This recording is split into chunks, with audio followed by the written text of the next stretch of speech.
Hello and a very warm welcome back to HuwsNursery, and of course Happy New Year.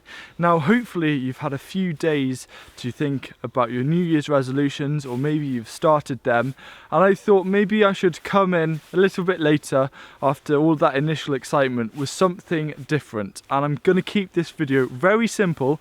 It's just you and me today, and I'm not going to want to add loads of b-roll and stuff to detract from the message which I'm trying to tell you. And in all honesty, I think I'm doing this video maybe more for myself than for you guys, but I think because this is so important to me, I want to share it with you.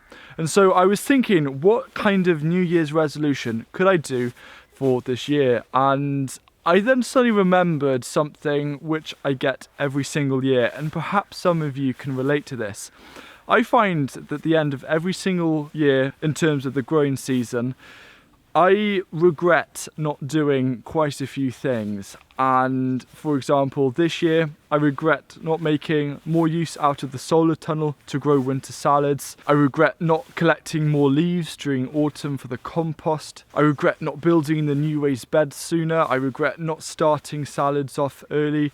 You know, I do regret quite a few things. And the really bad thing about regrets is that you can't go back in time and change them. And no matter how often I try and cover over the regrets with positive things that happened, like writing a book or getting the most delicious tomatoes or going to Slovenia to film, unfortunately with me, the regrets just like to sit there in my mind and always keep reminding me that I haven't done it. And the reason why the regrets like to sit there and kind of dig away at me is because I know that if I had done these things, I would have been able to produce and grow a lot more food, and also it would have made better YouTube videos and stuff.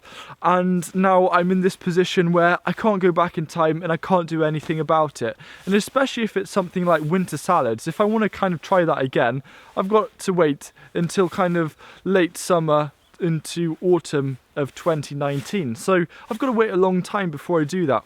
So my New Year's resolution, and more of my ethos or my motto this year, is to have no regrets. So if I have an idea and I know that I should take it on, I just have to go for it. I have to hold myself accountable, because I need to remind myself that in this time next year, so maybe New Year's of 2020, when I look back, I don't want to regret not doing things. So for example, I'm creating a whole new garden, and I've got a separate video coming out a bit later on in the month about everything that's happening in 2019.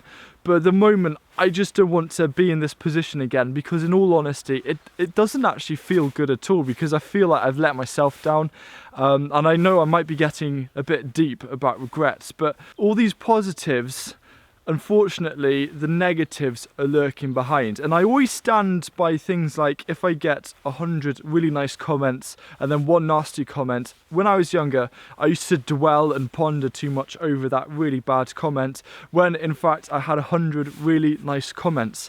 And I suppose this is kind of the same with regrets, but the only issue here is that I am in full control. So I'm not in control of the comments or anything, but I'm in full control of what I choose to and not to do. So this is kind of holding myself accountable with this video, and I'd love to know if perhaps you have regrets. And I want you, if you feel that you are in the same position as me, where every year you're kind of kicking yourself because you wish you could have done all those other things, but what you need to do is just anything where you feel is a job which you might definitely regret. And I kind of predicted this as well. I knew that I had to collect more leaves because I knew I'd regret it, but I never got round to it, and here I am regretting it. So if you want to hold yourself accountable, you can actually join my Facebook group, which is Friends of HuwsNursery, and we can just put in our regrets or our challenges, and I just encourage you to write things down and then just put them in your calendar. So if it's a timely regret, for example, preparing the polytunnel to grow winter salads in, then you need to put that down on your calendar to make sure that you're preparing for that and that you're not going to have any regrets. Because then imagine at the end of the year you reflect on everything that you've done and you're so happy with yourself because you've managed to achieve everything that you want, and it's the perfect platform to springboard into the next year.